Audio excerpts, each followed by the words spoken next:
Good morning. எல்லாரும் என்ன பண்ணிக்கிட்டு இருக்கீங்க? இப்ப நாங்க என்ன பண்ணிக்கிட்டு இருக்கோம் அப்படின்னு சொல்லி பாத்தீங்கன்னா, திலீபா கோகுல வந்து ஸ்கூல்ல கொண்டு போய் விட்டுட்டு, அதான் ஃபர்ஸ்ட் கணக்கம்பட்டி போறோம். போயிட்டு ஏன்னா எப்ப பார்த்தாலும் இவங்களை விட்டுட்டு வர்றப்ப அந்த டைம் வந்து மாறி போயிடுது. இப்ப நாங்க போயிட்டு கோயில நல்லபடியா சாமி கும்பிட்டுட்டு, ஏன்னா எங்க விரதத்தை வந்து நாங்க முடிக்கணும். உடனே நேத்தானடா கோழி குழம்பு தின்னீங்க, அதுக்குள்ள என்னடா விரதம்பிங்க? கோழி குழம்புங்கிறது வந்து பசங்க வந்திருக்காங்க, அவங்களுக்காக ஒரு நாள் நான் சமைச்சு கொடுக்கணுமே அப்படிங்கறனால சமைச்சு கொடுத்தோம்.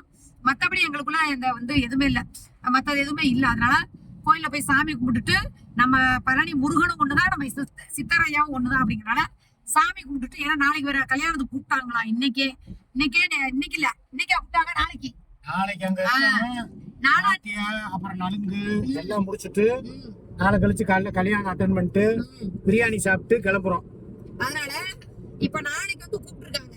இப்ப இன்னைக்கு போயிட்டு வர்றதுக்கே டைம், நம்ம நைட் வந்து 9 மணி ஆச்சு. 9 மணிக்கிறேன், எப்படி 5 மணி 6 மணி ஆயிரும். அப்படிங்கும் போது நாங்க திருப்பி என்ன பண்ணோம், நான் நைட்டே போய், இன்னைக்கு ஒண்ணுமே நான் எடுத்து வைக்கல, வெறும் பேக் மட்டும் தான் கொண்டு வந்திருக்கேன்.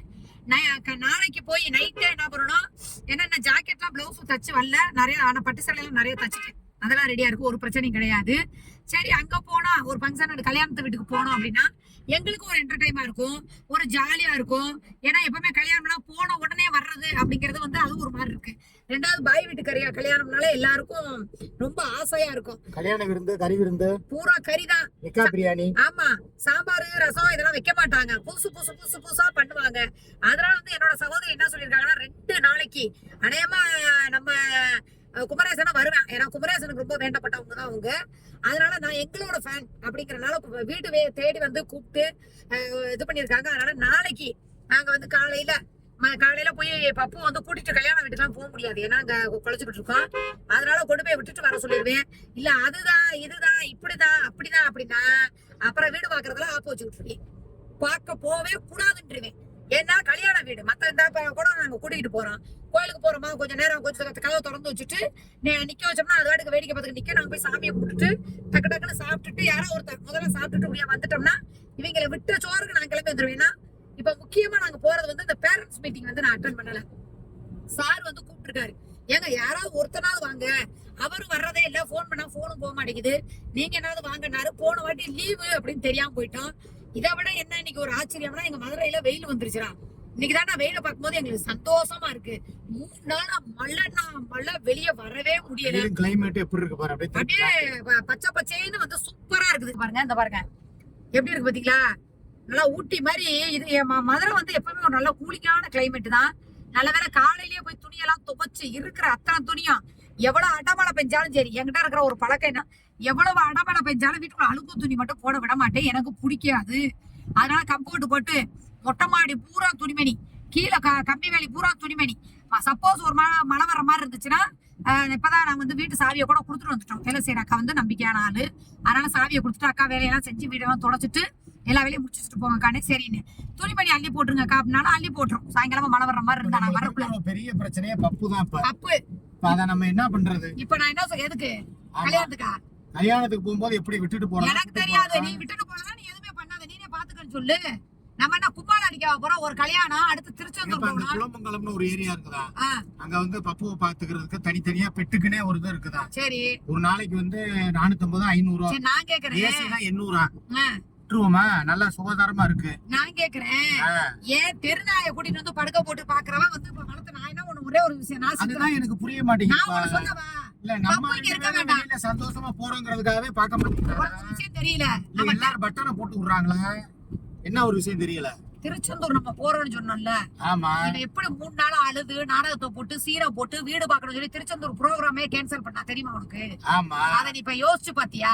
இத்தனை நாள் அழுகாதவ, இத்தனை நாள் எதுவும் பண்ணாதவ, அது ஏன் நம்ம திருச்செந்தூர் கிளம்பி பேக் பண்ணி எல்லாம் ரெடி பண்ணி வச்சிட்டோம் காலைல கிளம்புறது. ஆனா கடவுள் மேலானே எல்லாம் பேக் பண்ணி வச்சிருந்தோம்.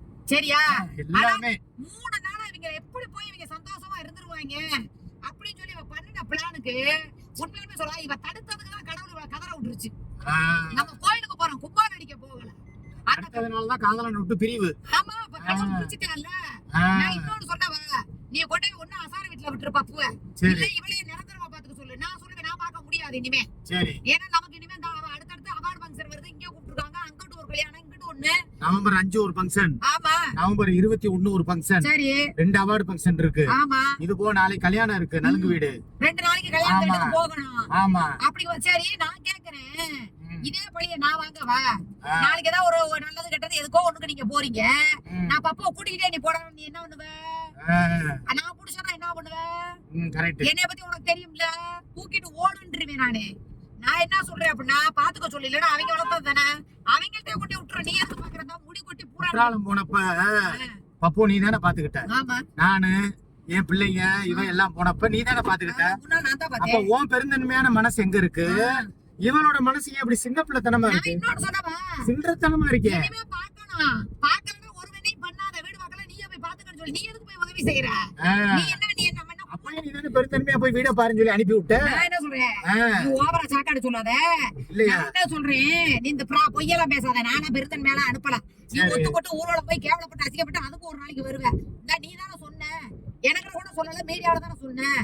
ஒரு ஹவுஸ் ஓனர் முன்னாடியே போயிச்சு, இதெல்லாம் போய் 30,000 ரூபாய் வாடகையா நீங்க கேட்கிறாளே. இவன் வச்சிருக்க வீட்டு லட்சணத்தை எவனாவது வீட்டுக்குள்ள வந்து இது போய் 50 லட்சம் ரூபாய் வீடா 10 லட்சத்துக்கு கூட பெருமானம் ஆகாதுன்னு சொல்லி சொல்லுவான். அப்ப இவனுக்கு எப்படி இருக்கு? அவன் லோனை வாங்கி கடனை கத்து நகைய வித்து சொத்தை வித்து அவன் ஒரு வீடு வாங்கி கட்டி இருக்கானா, அந்த வழி அவனுக்கு தான் தெரியும். இவங்களே லோன் கட்ட விட்டு லோன் அலைய விட்டுருக்கானா? வீடு தரேன் ரெடி கேஸ்ல வாங்கி கொடுத்ததுதான் தப்பு. நான் என்ன சொல்றேன், இப்ப இவளுக்கு எவன் வீடு தரேன்னு சொல்லி பாபா பாபா பாபான்னு கூப்பிட்டுக்கிட்டு இருக்கேன். இவளை கட்டாலே போல வீடு தருவாங்களா?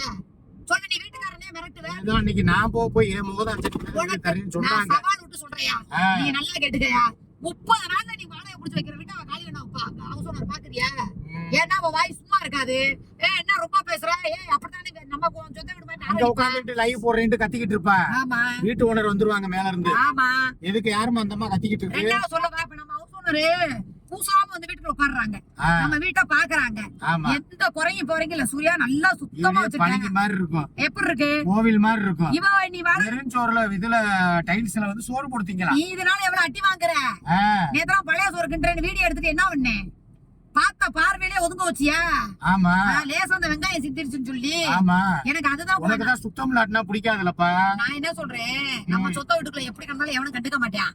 வாடகை வீட்டுல ஹவுஸ் ஓனர் எப்ப வேணாலும் வருவாங்க, எப்ப வேணாலும் வீட்டை பாப்பாங்க. அவங்களுக்கு ஒரு கிராச் ஆனா கூட அவங்க மனசுதான் வலிக்கும். ஏன்னா அவங்க கஷ்டப்பட்டு லோன் கட்டுருவீங்க. இவள வீட்டுக்குள்ள எல்லாம் பூத்தாங்கன்னா 30 நாள் நீ வீட்டை காலி பண்ணுமா? தாயே உன் வாடகை வேணா, உன் அட்வான்ஸ் வேணா, கிளம்பு முதல்ல அப்படின்ற. என்ன நம்ம எல்லாம் இப்ப சொந்த வீடு கிடைக்கலன்னு எத்தனை பிள்ளைங்க சொல்லுது, அக்கா வாடகை வீட்டை போட்டு ஏக்கா இந்த துடைக்கிறேன், இந்த தேய்க்கிறேன், அந்த வீடு தேய்ச்சு கூட போயிருக்காங்க. சீரியல் வரும், அப்படிதானே வருது. அப்படி நம்ம மினுக்கிறோம் எப்படி மினுக்க முடியும்? கொள்ளையா அடிச்சு கொடுத்துக்கோம். நம்ம சீரியாவி வரணும்னா அடுப்படி முதல்ல சுத்தமா இருக்கணும். அன்னபூரணி வந்தா தானே அண்ணன் அளக்கும்.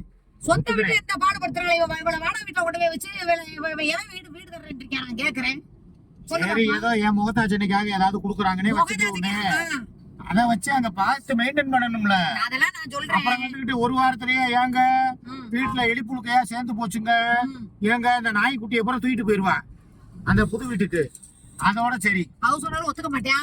ஆமா நீ போல சட்டி முட்டியா கட்டுப்பா. நான் உனக்கு சொன்னப்பா, நீ ஒண்ணுமே பண்ணாத, வீடு பார்த்து கொடுத்துட்டியா?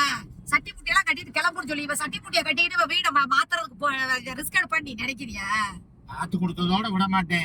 பேக்கர் மூவரை வச்சு மூவ் பண்ணி வச்சு. பேக்கர் மூவர்லாம் நம்ம வச்சு நான் கேக்குறேன், நம்ம எத்தனை வீடு காலி பண்ணிருக்கோம்? போயிட்டு போதுப்பா, எவ்வளவோ செலவாகுது, செலவோட செலவா இதையும் பாத்துக்கிறோம். பேக்கர் மூவிக்காரன் வந்தா கூட பாதி எடுத்துட்டு போயிருங்க. உன் வீட்டுல முதல்ல மனுஷன் காலி பண்ணுவாடான்னு. ஏயா பேக்கர் மூவினா என்ன தெரியுமா? இப்ப நம்மள மாதிரி வீடு இருந்துச்சுன்னா அப்படியே பீரோல துணி இருக்கா, அப்படியே எடுத்து டப்பால போட்டு இது போட்டு அது துணி அப்படின்னு போட்டுருங்க. பாத்திரம் இருக்கா, கிச்சன் போட்டு பாக்ஸ்ல வச்சிருக்கேன் அப்படியே தூக்கி. இவ வச்சிருக்கிறது எதை வந்து பாக்ஸ்ல போட்டு என்னன்னு எழுதியா? இது கக்கூசு பாக்கெட்டு, இது வாசத்தளிக்கிறது, இதான் உங்க வீட்டு நாய்க்குட்டின்னு சொல்லி எழுவானா? முதல்ல பேக்கர் மூவிஸ் வந்து முதல்ல பேக் பண்றாங்க. முதல்ல கேளு. பேக்கர் மூவிஸ் இல்ல, பேக்கர் மூவர்ஸ்.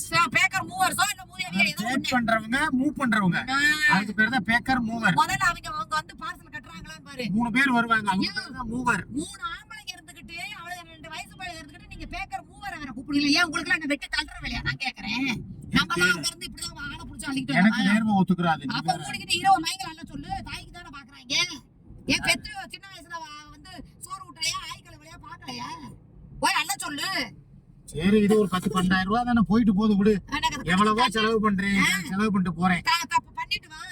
அடுத்து அந்த 12 ரூபாய்க்கு உனக்கு எப்படி என்ன பண்ணணும்னு எனக்கு தெரியும். அடுத்து இங்க பாத்திரம் 1 மாசத்துக்கு இங்க வீட்டு வேலை நீதான் பாக்கணும். கக்கூஸ் கழுவணும், பாத்திரம் கழுவணும், வீடு வாசல் கூட்டணும், எல்லா வேலையும் நீதான் பாக்கணும். வேலைக்கார சரி. ஆளு மூஞ்சி முகரையும் பாரு எப்படி. ஏடா ஒரு குடும்பத்துல இருக்கிறவ ஒரு நம்ம வீட்டு சாமானா ஒரு 4 சாக்கு வாங்கி வச்சு அதுக்குள்ள அள்ளி போட்டு கட்டி நான் இருக்கிறேன் இங்கடா இருக்கிறதுக்கு அங்கடா இருக்கிறதுக்கு காலி பண்ண மாட்டாங்களா? பேக்கர் மூவியா வா. நீ மாத்திரம் திருப்பூர்ல இருந்து வரும்போது அங்க இருந்து பேக்கர் மூர்ல தானே கொண்டு நான் வந்தேன். தான் கட்டி லாரியில ஏத்தி 22,000 ரூபாய் கொடுத்தேன் நான். நல்லா வந்துற போது வாயில. எங்க இருந்து திருப்பூருக்கும் மதுரைக்கு வித்தியாசம். யாரு அள்ளி கட்டினது யாரு? நான் சாக்குல போட்டு கட்டி நான் ஏத்தி விட்டேன். 2 ஆளை சம்பளத்துக்கு புடிச்சு. உனக்கு வந்தா ரத்தம் அவங்களுக்கு வந்தா தக்காளி. எப்படி 4 வீதிக்குள்ள ஒரு பேக்கர் மூவியா? நான் கேக்குறேன். ஓவர் பேக்கர் மூவர்ங்கிறது நான் அது செலவோட செலவா பண்ணிட்டு போக வேண்டியது. பண்ணிரு. அட்வான்ஸ் கொடுக்குறோம் 50,000 ரூபாய். அதுக்கு ஏதாவது பதில் சொல்லு. எதுக்கு 50,000? சரி 25. நான் பாதி அவங்க பாதி. நீ கூத்துருவ சரியா? எப்படி நான் ஒரு வாரம் வரைக்கும் கள்ள புருஷன் பேசிக்கிட்டா இப்ப புருஷனோட நீ பாதி கொடுத்து அவனே பாதி கொடுக்க சொல்லு. 9 மாசம் வச்சு பேசுறல்ல மெயின்டைன் பண்ணல பாதியை கொடுக்க சொல்லு. ஆள பாரு. புருஷனா இல்ல நீ நம்பி வந்தவங்களுக்கு நான் நல்லது செய்வேன். யாரு? நானு. என்னையும் நம்பி வர்றானுக்கு நல்லது செய்யலாம்னு இருக்கேன். பாலாவுக்கு போன நம்ம கஷ்டப்பட்டுக்கிட்டு இருக்கேன். மூடிக்கிட்டு இருக்கு அடுப்பாக்களை பாத போற